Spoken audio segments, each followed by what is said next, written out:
Okay, so first I'm going to dive into the guitars. I'm going to turn off the EQ that I've got on the master bus guitar tracks.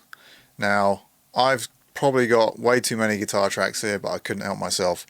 I've quad tracked the guitars, but I know that James used to have a guitar in the middle that he called the thickener, so he probably only just triple tracked guitars, so left, right, and then one in the middle, and I've got two left and right and one in the middle. I just couldn't help myself. So anyway, this is how the guitar sounds without EQ, just quote unquote from the amp. It's an amp sim, but you know what I mean. So this is how it sounds in mono.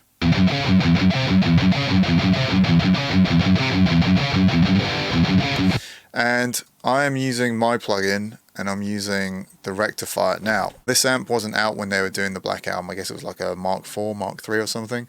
But it gets a pretty similar sound. So I've got my max on, just tightening up a little bit on the front end. They might have used like a parametric EQ back in the day. And then we're on this channel here, so treble 6.2, mids 3.2, 3.3, might have just moved it then, bass 6.8, presence 2.8, and gain at 6.6. And we're using the Mesa Boogie cab. Now, I think they might have used Marshalls in the studio. And I'm pretty sure that Bob Rock is one of the first guys to kind of make the SM57 and Sennheiser 421 combo like a thing for metal guitars. So that's what I'm using on the guitars. So that's how it sounds.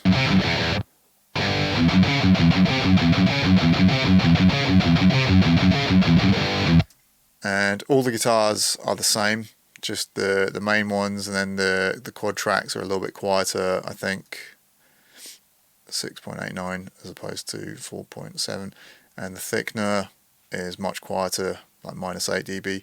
So I'll go through the EQ that I've got, which is just really trying to emulate the exact guitar tone from the record, just by kind of drawing it in. So up first, this EQ, got quite a big notch here. This is kind of like a woomphy, boomy area, and this is dynamic, so I haven't got the C4 multiband compressor, but this is doing a similar thing.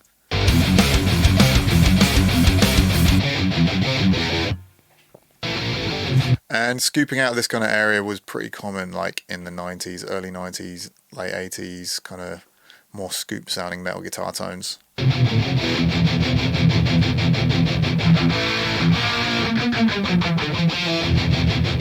And then getting quite a harsh kind of 3 to 4K area for the main bite of the guitar tone.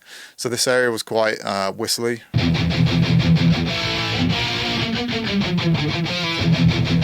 And 4.2, 4.3 is roughly where the spike of the 421 mic is. Now, I'm using the 421-2 microphone, but I don't know what year the 421-2s came out, so I think the earlier 421s didn't really have this same sort of spike in that area. So that's what I'm tackling. Got a bit of high pass filtering going on. There's quite a lot of low end to this guitar tone, and it's quite bright at the same time. So that's the first instance of EQ. Also taming a bit of 6K. And the rectifier has quite a lot of this, so I always tend to carve out around 6K on rectifier guitars. And then we've got a secondary EQ that I was kind of refining things a bit with. So just bringing some of the overall low end down from 4.3 and lower. Tackling some of that woomphy area. There's quite a lot of that though, and that 2.3 area is quite harsh. And yeah, that's pretty much all I've got going on the guitars. So here's how they sound all together.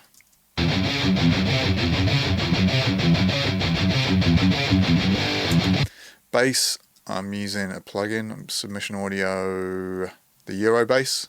I think Jason Newsted was using a Spectre in the studio. I'm using the Clean DI, and it's not an overly distorted tone. I've tried to replicate more of like a 80s, 90s kind of tone, which is not super distorted and pretty dark sounding by today's standards.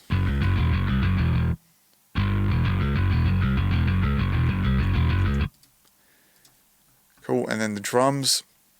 So I made a start for this mix using the preset from Ultimate Heavy Drums, the Stadium Metal Kit.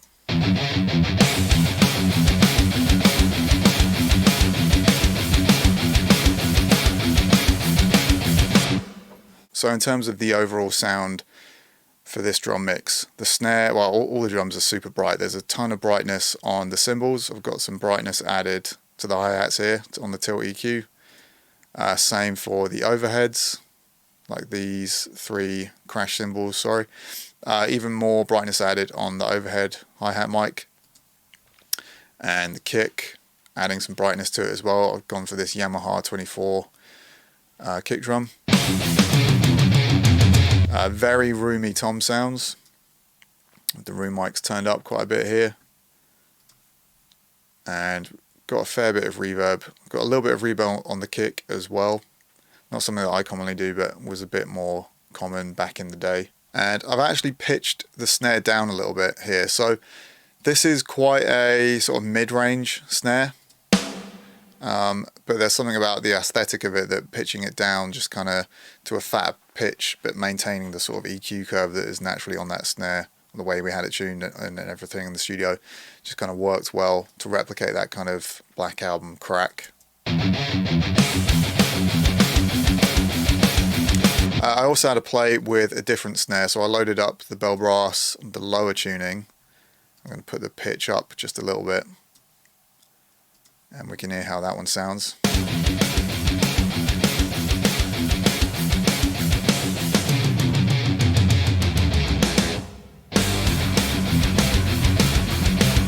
Now when I A/B'd against the Black Album mix, my mix was still not quite as bright and a bit fatter and fuller in general. I'm not saying it's better, but like, you know, but obviously like however many years, like 30 something years on, mixing has come a long way, and obviously I'm just working with programmed drums here, which are a lot easier to mix than a real drum kit. But I think the amount of high end on the drums that they have on the record is not quite as common these days. So I haven't gone quite as bright. You could still brighten these up and use the tilt EQ to go fully like...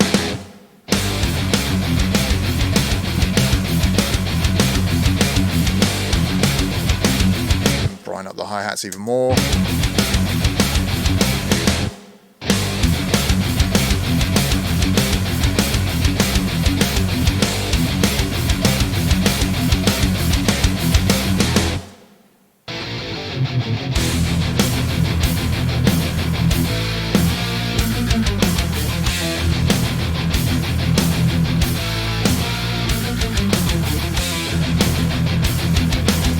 And I've also increased the sustain on the snare, and deliberately this also works on the room mic.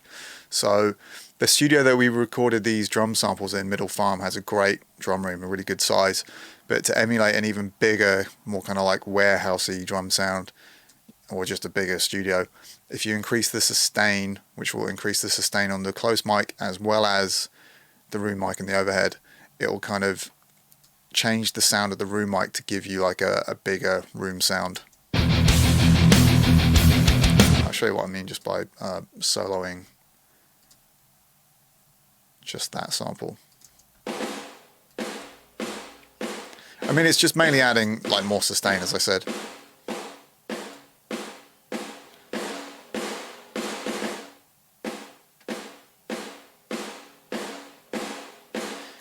And the cool thing about this plugin is if you want to increase the sustain and get like a really big roomy sound,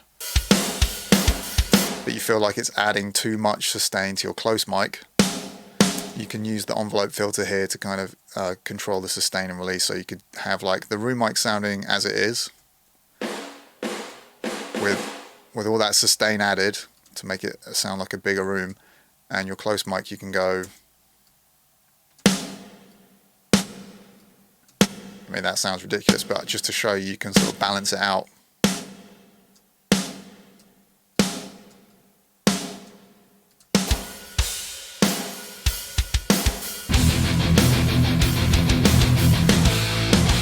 But I think I've gone a little bit too far with the amount of volume on that room mic. It doesn't need to be quite as loud, and there is a fair bit of artificial reverb on the mix as well, obviously.